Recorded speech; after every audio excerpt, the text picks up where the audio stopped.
नमस्कार, मी मोरेश्वर बडगे. हाय महाराष्ट्रमध्ये आपलं स्वागत आहे. सरकारने आज विधानसभेचं विशेष अधिवेशन घेऊन मराठ्यांना स्वतंत्र आरक्षण देणारे विधेयक एकमताने मंजूर केलं. ऐतिहासिक गोष्ट आहे, मोठी गोष्ट झाली, ऐतिहासिक आहे.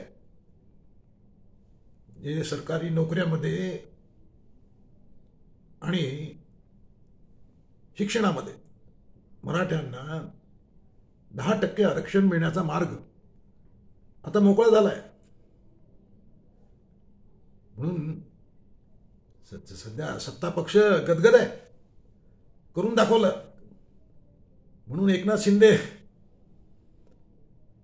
बेंच ठोकतायत, करके दिखाय. मुख्यमंत्री एकनाथ शिंदे यांनी आज विधानसभेत सांगितलं की आम्ही शब्द दिला होता की पक्क आरक्षण देऊ, हे पक्क दिलं आहे, हे आरक्षण कोर्टात टिकेल, सर्व काळजी घेतली आहे. 22 राज्यामध्ये 50% आरक्षण आहे, असाही दाखला पुढे आलेला आहे. बिहारमध्ये 70% आहे, तामिळनाडूत 69 आहे.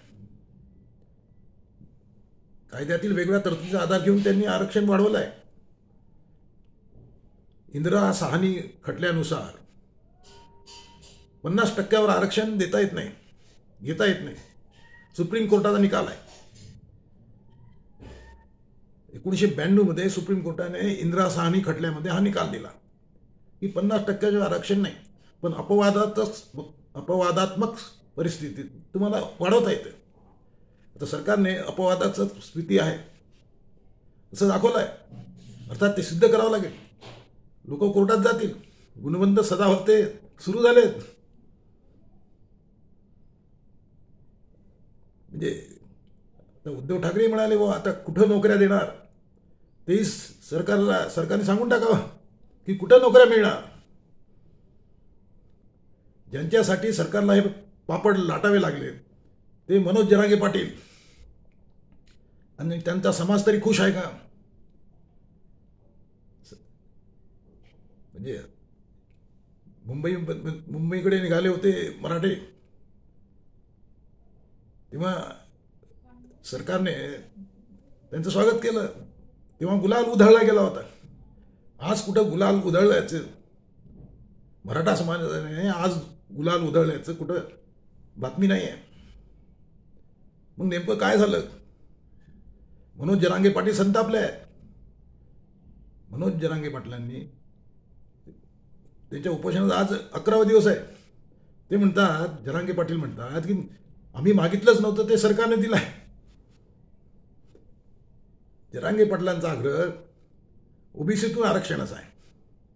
त्यांचं म्हणणं आहे ज्यांच्या कुणबी नोंदी मिळाल्या आहेत, कुणबी नोंदी मिळालेल्या लोकांच्या सगळे सोयऱ्यांच्या आरक्षणासाठी जी अधिसूचना काढली होती सरकारने, ती अधिसूचना अंमलात आलेली नाही अजून. हे जरांगे पाटलांचं दुःख आहे. त्यांनी आज बोलून दाखवलं, संतापले ते म्हणाले सगळे सोयऱ्यांचा विषय आज घ्यायला पाहिजे होता, तुम्ही हात सुद्धा लावलेला नाही. पण त्याच्यावरही मुख्यमंत्र्यांनी उत्तर दिलं आहे विधानसभेतच. मुख्यमंत्री म्हणतात की आम्ही सगळे सोयऱ्यांची अधिसूचना काढली, खरं आहे, त्याच्यावर 6 लाख हरकती आल्या आहेत, म्हणजे ऑब्जेक्शन्स. त्याची छाननी सुरू आहे, त्याच्यावरही आम्ही योग्य वेळी निकाल करू. म्हणजे सरकार पॉझिटिव्ह आहे, हे तर दिसतंच आहे. परंतु जरांगे पाटलांना काही वेगळं हवं आहे. त्यांचं म्हणणं सगळे सोयऱ्यांचं भवितव्य आधी निर्णय करा. सध्या जे सरकारने आरक्षण दिलेलं आहे, स्वतंत्र आरक्षण 10%, त्याचा समाजाला काही उपयोग होणार नाही असं जरांगे पाटील म्हणतात. ज्याचा उपयोग नाही ते सरकारने का दिला?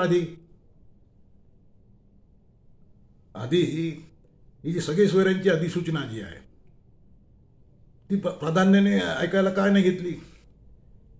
अधिसूचनेच्या अंमलबजावणीसाठी तर वरती जायचा, कुठं जायचा प्रश्नच नव्हता. सरकार